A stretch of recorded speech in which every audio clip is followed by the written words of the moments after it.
दोस्तों Indian air force के जो MRFA टेंडर या फिर कहे तो 114 मल्टी रोल फाइटर एयरक्राफ्ट को खरीदने का टेंडर है, ये फिलहाल इंडियन एयरफोर्स के लिए काफी अधिक महत्वपूर्ण बना हुआ है। हालांकि दोस्तों ये जो एयरक्राफ्ट के टेंडर है ये जितना महत्वपूर्ण है उससे अधिक इसका चर्चा भी मीडिया में है। खास करके टेंडर को लेके जो उठे हुए सवाल है, मतलब टेंडर डिले क्यों हो रहा है, टेंडर के अंतर्गत कौन से एयरक्राफ्ट खरीदा जाएगा और टेंडर किस तरीके से पूरा होगा, ये यहाँ पे मीडिया का चर्चा का विषय बना हुआ है। तो वहीं पे हाल ही में air chief marshal VR Chaudhary की तरफ से टेंडर को लेकर दिया गया एक बयान अब और एक बड़ा चर्चा का विषय बना हुआ है। और दोस्तों ये बयान है टेंडर के अंतर्गत 5th जनरेशन के फाइटर एयरक्राफ्ट को खरीदने का संभावनाएं। दोस्तों आज के इस वीडियो में मैं आप लोगों को बताऊंगा कि क्या इंडियन एयरफोर्स MRFA टेंडर मतलब 114 फाइटर एयरक्राफ्ट के टेंडर के अंतर्गत 5th जनरेशन के फाइटर एयरक्राफ्ट को खरीदने जा रहा है, और अगर जा रहा है तो इंडियन एयरफोर्स कौन से 5th जनरेशन के फाइटर एयरक्राफ्ट को खरीदेगा। क्या इंडियन एयरफोर्स की तरफ से F-35 एयरक्राफ्ट को खरीदने का तैयारी किया जा रहा है या फिर इंडियन एयरफोर्स के इरादे में कोई और एयरक्राफ्ट है। तो डिटेल में इस विषय के बारे में जानने के लिए वीडियो के आखिर तक बने रहिए और चैनल को सब्सक्राइब और वीडियो को लाइक जरूर कीजिए। तो दोस्तों MRFA टेंडर या फिर कहे तो इंडियन एयरफोर्स की तरफ से खरीदे जाने वाले 114 फाइटर एयरक्राफ्ट को लेकर चर्चा तब और बढ़ गया जब हाल ही में ही एयरफोर्स के air chief marshal VR Chaudhary की तरफ से एयरक्राफ्ट के टेंडर को लेकर एक नया बयान दिया गया। बेसिकली एयरफोर्स के चीफ की तरफ से एयरफोर्स डे से पूर्व में आयोजित प्रेस कॉन्फ्रेंस के दरमियान मीडिया हाउसेस के सामने कई तरीके के बातों का खुलासा किया गया और उनके दिया गया बयान में जो सबसे महत्वपूर्ण बयान था वो था MRFA टेंडर के तहत किस तरीके से इंडियन एयरफोर्स आगे बढ़ रहा है। और उनके द्वारा बताया गया कि इंडियन एयरफोर्स फिलहाल MRFA टेंडर के अंतर्गत 4.5 जनरेशन के फाइटर एयरक्राफ्ट या फिर 5th जनरेशन के फाइटर एयरक्राफ्ट का तलाश कर रहा है। और दोस्तों ये MRFA टेंडर को लेकर पहला ऐसा बयान है जहां पे इस बात का जिक्र हुआ कि इस टेंडर में 5th जनरेशन के एयरक्राफ्ट को भी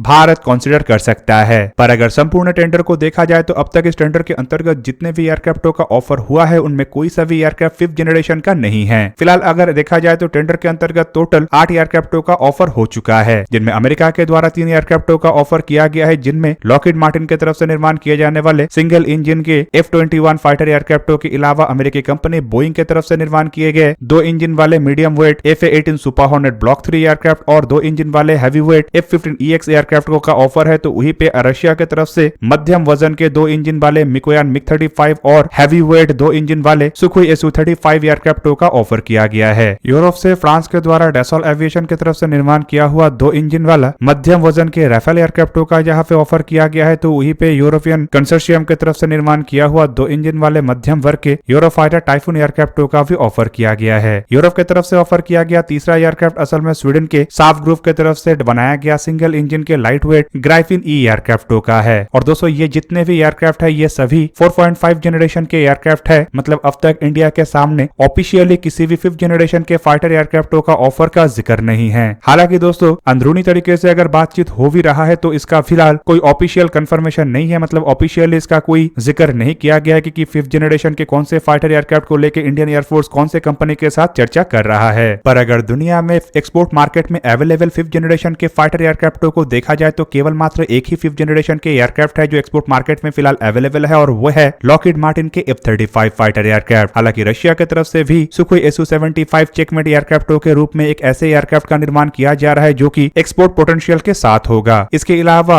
रशिया की तरफ से कुछ साल पहले इस बात का भी जिक्र किया गया था कि सुखोई Su-57 फाइटर एयरक्राफ्ट के भी एक्सपोर्ट वेरिएंट मतलब सुखोई Su-57E को भी तैयार करके रशिया फ्रेंडली कंट्रियों के लिए उतारेगा। पर रशिया के दोनों ही 5th जनरेशन के फाइटर एयरक्राफ्ट फिलहाल एक्सपोर्ट मार्केट के लिए अवेलेबल नहीं है। वहीं पे दोस्तों अगर कुछ महीने पहले का खबर को देखा जाए तो रशिया की तरफ से जब Sukhoi Su-75 checkmate fighter aircraft को पहली बार दुनिया के सामने लाया गया था तब भी रशिया की तरफ से जिक्र किया गया था कि इन एयरक्राफ्ट को रशिया, भारत, यूनाइटेड अरब अमीरात, अल्जीरिया और वियतनाम जैसे देशों को बेचना चाहता है। कई सारे रशिया के वरिष्ठ अधिकारियों की तरफ से भी अपने बयानों में इन एयरक्राफ्ट को भारत को ऑफर करने का बात कहा गया, लेकिन भारत की तरफ से कभी भी इन एयरक्राफ्ट को लेके किसी तरीके का कोई ऑफिशियल जानकारी नहीं दिया गया जिसमें ऐसा कोई खुलासा हो कि भारत इन एयरक्राफ्ट को लेके इंटरेस्टेड है। हालांकि दोस्तों रशिया के साथ सुखोई Su-57 फाइटर एयरक्राफ्ट के भारत का जो जुड़ाव था या फिर कहे तो सुखोई Su-57 एयरक्राफ्ट के बेस पे भारत और रशिया मिलकर जो FGFA प्रोजेक्ट को आगे बढ़ा रहा था उसे भी भारत की तरफ से साल 2018 में खत्म कर दिया गया और भारत एक तरीके से प्रोजेक्ट से संपूर्ण रूप से अलग हो गया। और दोस्तों इसके बाद ही रशिया की तरफ से इन एयरक्राफ्ट के एक्सपोर्ट वर्जन को तैयार करने का बात कहा गया है। और दोस्तों आपके जानकारी के लिए भी बता दूं कि रशिया के कई सारे वरिष्ठ अधिकारियों की तरफ से अब तक कई बार बयान देते हुए बताया गया है कि रशिया के इस प्रोजेक्ट में भारत आने वाले समय में जुड़ सकता है और भारत के द्वारा इन एयरक्राफ्ट के मतलब सुखोई Su-57 के कुछ इनिशियल बैच को खरीदने के बाद इसके इंडिया ओरिएंटेड वेरिएंटों को बड़े मात्रा में खरीदा जा सकता है, जो बेसिकली भारत की तरफ से एयरक्राफ्ट को जांचने के बाद ही किया जाएगा। पर भारत की तरफ से इसे लेके भी कभी कोई कोई बयान नहीं आया है और देखा जाए तो भारत की तरफ से कई बार इन बातों को डिनाई किया गया कि भारत फिलहाल किसी भी तरीके से 5th जनरेशन के फाइटर एयरक्राफ्टों को ना किसी देश के साथ मिलकर बनाने में इंटरेस्टेड है और ना ही किसी देश से खरीदना चाहता है। भारत अपने बेड़े में पहला 5th जनरेशन के फाइटर एयरक्राफ्ट के रूप में AMCI एयरक्राफ्टों को शामिल करना चाहता है। और वहीं पे दोस्तों आपके जानकारी के लिए बता दूं कि साल 2018 में FGFA प्रोजेक्ट से अपने आप को बाहर करने के बाद भारत के द्वारा AMCI प्रोजेक्ट को भी काफी तेज रफ्तार में आगे बढ़ाया जा रहा है। रिपोर्ट के मुताबिक साल 2024 तक इन एयरक्राफ्टों के फर्स्ट फ्लाइट हो सकता है और इस दशक के अंत से पहले भारत इन एयरक्राफ्टों को लिमिटेड सीरीज में अपने बेड़े में शामिल कर सकता है। ऐसे में दोस्तों कोई सेपरेट प्रोग्राम के अंतर्गत भारत की तरफ से तो कोई 5th जनरेशन के फाइटर एयरक्राफ्टों को खरीदने का इरादा नहीं जताया जा रहा है, लेकिन MRFA टेंडर के अंतर्गत शायद भारत की तरफ से 5th जनरेशन के फाइटर एयरक्राफ्टों को खरीदा जाए, क्योंकि ये संपूर्ण रूप से अलग प्रोजेक्ट है और इसके अंतर्गत 114 फाइटर एयरक्राफ्टों को अगर खरीदा जाना ही है तो क्यों ना एक ऐसे एयरक्राफ्ट को खरीदा जाए जो भविष्य के आवश्यकताओं को पूरा कर सकेगा और चाइना के 5th जनरेशन के एयरक्राफ्टों के जो एक्सपोर्ट के इरादा है, मतलब चाइना जिस तरीके से इन एयरक्राफ्टों को पाकिस्तान जैसे देशों को देना चाहता है उसे भी काउंटर कर सकेगा। दोस्तों 5th जनरेशन के फाइटर एयरक्राफ्टों के खरीदने के इरादे को अगर एक बार टटोला जाए तो कुछ महीने पहले ही जापान के एक थिंक टैंक की तरफ से भी रिपोर्ट जारी करते हुए बताया गया था कि भारत F-35 जैसे एयरक्राफ्टों को खरीद सकता है अगर चाइना की तरफ से पाकिस्तान को J-31 एयरक्राफ्ट दिया जाए, क्योंकि चाइना जिस तरीके से एयरक्राफ्टों को डेवलप कर रहा है शायद भारत को AMCA डेवलप करने से पहले ही चाइना एक सरप्राइज देते हुए इन एयरक्राफ्टों को पाकिस्तान को सप्लाई करे। ऐसे में AMCA एयरक्राफ्टों के डेवलपमेंट के फेज कंप्लीट होने से पहले भारत अपने आवश्यकताओं को देखते हुए F-35 एयरक्राफ्ट खरीद सकता है, ऐसा जापानीज थिंक टैंक का मानना था। तो वहीं पे दोस्तों अगर MRFA टेंडर में संभावनाओं को देखा जाए तो यहाँ पे F-35 एयरक्राफ्टों को लेके कुछ जगहों में चर्चा तो हो रहा है, लेकिन F-35 एयरक्राफ्टों को भारत में MRFA टेंडर के अंतर्गत शामिल करने का संभावनाएं लगभग ना के बराबर है। दोस्तों मैं ये इसलिए कह रहा हूँ क्योंकि यहाँ पे कई तरीके के बाधाएं हैं, जैसे कि S-400 जो कि अमेरिका कतई ही नहीं चाहता था कि भारत खरीदे। S-400 भारत के बेड़े में ऑलरेडी शामिल हो चुका है और बाकी बैच भी जल्द ही भारत को मिल जाएगा और ऐसे में S-400 होते हुए शायद ही भारत को अमेरिका की तरफ से F-35 जैसे फाइटर एयरक्राफ्ट दिया जाए। और दोस्तों मैं ये इसलिए भी कह रहा हूँ क्योंकि टर्की को भी S-400 के कारण F-35 प्रोजेक्ट से बाहर निकाला गया। तो वहीं पे दूसरा सबसे बड़ा रीजन है MRFA टेंडर के क्लॉज। आप सबको पता ही होगा कि MRFA एयरक्राफ्टों के टेंडर को भारत मेक इन इंडिया और टेक्नोलॉजी ट्रांसफर के अंतर्गत आगे बढ़ाना चाहता है। वैसे तो MRFA टेंडर के इन क्लॉजों को अमेरिकी कंपनी की तरफ से पूरा करने में हामी भरा जा रहा है, लेकिन ये जो हामी है ये बेसिकली 4.5 जनरेशन के फाइटर एयरक्राफ्ट मतलब F-21, F-18 और F-15 जैसे एयरक्राफ्टों के लिए है और शायद ही अमेरिका F-35 जैसे एयरक्राफ्टों को लेके ऐसे शर्तों को माने, मतलब F-35 एयरक्राफ्टों को भारत में टेक्नोलॉजी ट्रांसफर और मेक इन इंडिया के अंतर्गत बनाए। हालांकि अगर अमेरिका इसे लेके मानता भी है तब भी इसमें कई तरीके की चुनौती होगा, क्योंकि इससे लिए अमेरिका को कई तरीके के लेजिस्लेशन को पास करवाना पड़ेगा और लॉ मेकरों के हामी को भी अमेरिका के द्वारा लेना पड़ेगा। दूसरी तरफ अगर देखा जाए तो F-35 जैसे एयरक्राफ्टों को अब तक अमेरिका के द्वारा किसी अन्य देश में निर्माण नहीं किया गया और अमेरिका अगर इसमें हामी भरता भी है तब भी इसमें चुनौती तब आएगा जब इसके सप्लाई चेन और नया मैन्युफैक्चरिंग प्लांट को निर्माण किया जाना है, क्योंकि दोस्तों इस तरीके के एयरक्राफ्टों को निर्माण करने के लिए काफी बड़े इंफ्रास्ट्रक्चर और सप्लाई चेन का आवश्यकता है, जो कि इतना आसान नहीं होगा। अगर होता भी है तो इसके लिए लंबा समय लगेगा और लंबा कॉस्ट लगेगा। कॉस्ट एक बड़ा फैक्टर हो सकता है F-35 जैसे एयरक्राफ्टों के टेक्नोलॉजी ट्रांसफर या मेक इन इंडिया के लिए, जबकि समय सबसे बड़ा फैक्टर होगा जो टेंडर से F-35 एयरक्राफ्टों के संभावनाओं को मिटा सकता है। हालांकि दोस्तों दूसरे ऑप्शन के रूप में सुखोई Su-75 फाइटर एयरक्राफ्टों को देखा जा रहा है, लेकिन दोस्तों ये जो एयरक्राफ्ट है ये अब तक तैयार नहीं हुआ है। रशिया की तरफ से अब तक एयरक्राफ्टों को तैयार करना है, तैयारी के बाद एयरक्राफ्टों के डेमोस्ट्रेशन और एयरक्राफ्टों के टेस्ट फ्लाइट को अंजाम देने के बाद ये भी प्रूव करना है कि ये जो एयरक्राफ्ट है ये इंडिया की आवश्यकताओं को पूरा कर सकता है। और यहाँ पे भी एक समय का फैक्टर है जो कि इसे भी एक तरीके से टेंडर से बाहर रख सकता है। हालांकि दोस्तों सुखोई Su-57 फाइटर एयरक्राफ्टों को लेके रशिया को इस तरीके का चुनौती नहीं है, लेकिन इसे लेके भारत की तरफ से जो साल 2018 में डिसीजन लिया गया था और जो ऑब्जेक्शन रेस किया गया था शायद वही रशिया के लिए सबसे बड़ा चुनौती हो। दोस्तों रशिया की तरफ से अगर सुखोई Su-57 फाइटर एयरक्राफ्टों के एक्सपोर्ट वर्जन को भी MRFA टेंडर के अंतर्गत ऑफर किया जाता है तो दोस्तों यहाँ पे सबसे बड़ा चुनौती होगा एयरक्राफ्टों में इस्तेमाल होने वाला इंजन और एयरक्राफ्टों में इस्तेमाल होने वाला रडार, और उसके साथ साथ एयरक्राफ्टों के तहत रशिया की तरफ से कितना टेक्नोलॉजी भारत को ट्रांसफर किया जाएगा वो भी एक बड़ा चुनौती होगा, क्योंकि इन्हें लेके ही भारत की तरफ से साल 2018 में ऑब्जेक्शन रेस किया गया था। हालांकि दोस्तों यहाँ पे आप लोगों को ये भी जान रखना चाहिए कि MRFA टेंडर को लेके air chief marshal VR Chaudhary की तरफ से बताया गया है कि इंडियन एयरफोर्स 4.5 जनरेशन के साथ साथ 5th जनरेशन के फाइटर एयरक्राफ्टों का तलाश कर रहा है। इसका केवल मतलब ये नहीं कि भारत 5th जनरेशन के ही एयरक्राफ्टों को खरीदेगा, बल्कि यहाँ पे 4.5 जनरेशन के एयरक्राफ्टों के साथ अगर 5th जनरेशन के एयरक्राफ्टों को भी ऑफर किया जाता है तो भारत की तरफ से दोनों को ही कंसीडर किया जाएगा और इन दोनों एयरक्राफ्टों में जो सबसे बेहतरीन ढंग से इंडियन एयरफोर्स के आवश्यकताओं को पूरा कर सकेगा और इंडिया के जो टर्म्स एंड कंडीशन है, मतलब technology transfer, make in India और अन्य शर्त है, उसे जो पूरा करेगा उसे ही इंडियन एयरफोर्स की तरफ से चुना जाएगा। तो दोस्तों ये था आज आज का वीडियो। अगर आपको वीडियो अच्छा लगा तो लाइक कीजिए और मेरे चैनल को सब्सक्राइब कीजिए और साथ में बना हुआ बेल आइकन को भी प्रेस कर दीजिए ताकि आप मेरा वीडियो देख पाए सबसे पहले।